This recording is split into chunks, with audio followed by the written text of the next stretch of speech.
بسم اللہ الرحمن الرحیم. حرز امام جواد ہے نا، آپ بازو پہ باندھیں. اس کا اثر روایات میں بھی علماء نے بھی لکھا ہے کہ سورہ فلق اور سورہ ناس پڑھ کر سوئیں. حرز امام جواد علیہ السلام چاہے آپ اپنے پاس رکھیں، لیکن بازو پہ باندھنے کا ایک الگ اثر ہے. وہ باندھیں تو شیاطین جن و انس کے فتنے سے محفوظ رہیں گے.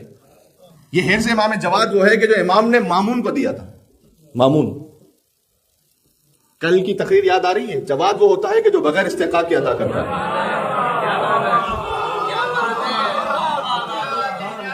ہے میرے ساتھ؟ اللہم صلی علی محمد وعلی محمد. امام نے مامون کو دیا تھا جب اس کی جان کو خطرہ تھا، اور اس نے کہا کہ فرزند رسول مجھے کچھ عطا فرما دیجیے کہ میری جان بچ جائے. اور امام السلام نے اسے یہ حرز دیا تھا. ایک حرز طولانی ہے، ایک حرز مختصر بھی ہے. مفاد الجنان میں آپ کو باقیات الصالحات جو حاشیے پر دعائیں لکھی ہوتی ہیں اس کی فہرست میں آپ کو حرز امام جواد مل جائے گا. وہاں سے اسے لکھے خود ایک سادہ سفید کاغذ پر، اول آخر درود کے ساتھ اپنے ہاتھ پہ باندھ دیں، اور اس کا اثر دیکھیں پھر. اور ساتھ میں یہ ریکویسٹ ہے کہ تھوڑا سدھر بھی جائے.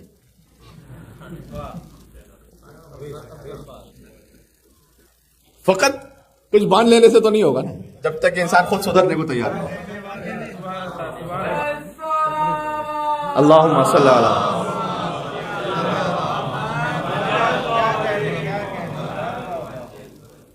اب وہ میری کیفیت یہ ہو گئی اس وقت، وہ جب کسی نے آ کر ایک عالم دین سے یہ کہا کہ گھر میں چوریاں بہت ہو رہی ہیں تو کچھ وظیفہ بتلائیے گا. انہوں نے جب وظیفہ بتلایا تو اس کے بعد عالم نے کہا کہ ایسا کیجیے گا کہ کتا بھی ایک پال لیجیے گا. تو انہوں نے بڑی عقیدت سے جواب دیا کہ جناب آپ نے دعا دے دی، اس کے بعد کیا فرق پڑتا ہے؟ ہمارے تو عالم بھی آپ ہیں، کتے بھی آپ ہیں، جو کرنا آپ نے کرنا، ہم نے کیا کرنا ہے. تو یہ جشن ہے، تو میں نے کہا کہ تھوڑا سا آپ مسکرا بھی جائے. مزاح المومنین بھی عبادت ہے، مومنین کے چہرے پر خوشی لے آنا بھی عبادت ہے. سبحان اللہ. یہاں سے وہاں تک ایک ہستی مسکراتی سلوات بھیجے محمد اللہم صلی علی.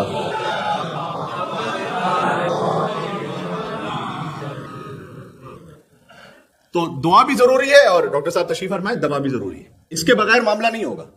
تو اگر فقط کوئی حرز باندھ، یعنی اس کا مطلب ہے کہ 15 سال تک میں اپنے بچے سے بیگانہ رہوں، اپنی زندگی میں مگن رہوں، ایک پراپرٹی تو دوسری پراپرٹی، تو ایک بزنس تو دوسرا بزنس، تو یہاں ٹریول تو وہاں ٹریول.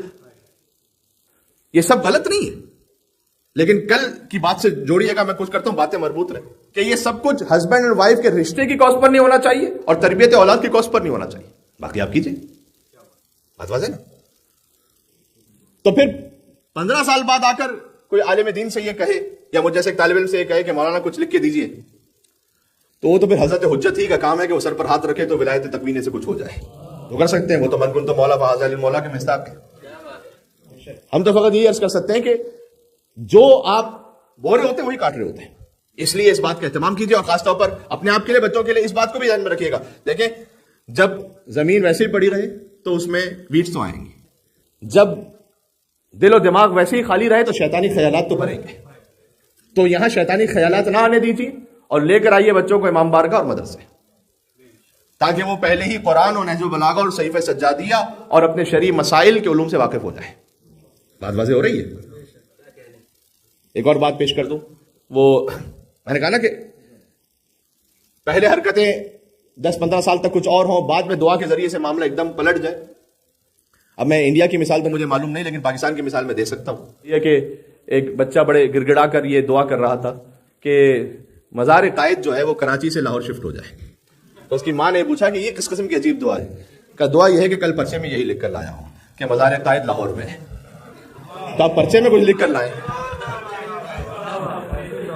اور ساری زندگی پھر نماز شب میں بیٹھ کر یہ پڑھتے رہیں تو پھر کچھ نہیں ہونے والا. یہ ہمارے بھائی کہہ رہے ہیں عقیدت کی بات ہے، کچھ بھی ہو سکتا ہے مولا کی طرف سے.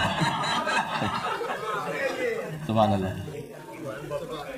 تو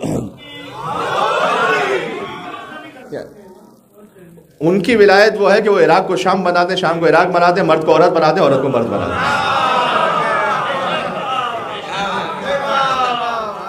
اب جنہیں امام حسن علیہ السلام کا واقعہ پتا ہے انہیں پتا ہے بس، ان کی ولایت میں تو ہے، اس میں تو کوئی شک نہیں۔ تو عرض یہ ہے کہ لہٰذا دعا بھی اپنے مقام پر بہت ضروری ہے، اور جس طریقے سے کورس آف لائف ہے اس میں آپ انسپریشن اس معاملے میں آپ نے اور ہر معاملے میں لینی ہے ان ہستیوں سے کہ جنہیں اللہ نے حجت بنا کے بھیجا ہے۔ تو اس بات کے لیے اہتمام کیجیے گا، بس میں اس سے زیادہ کہنا نہیں چاہتا۔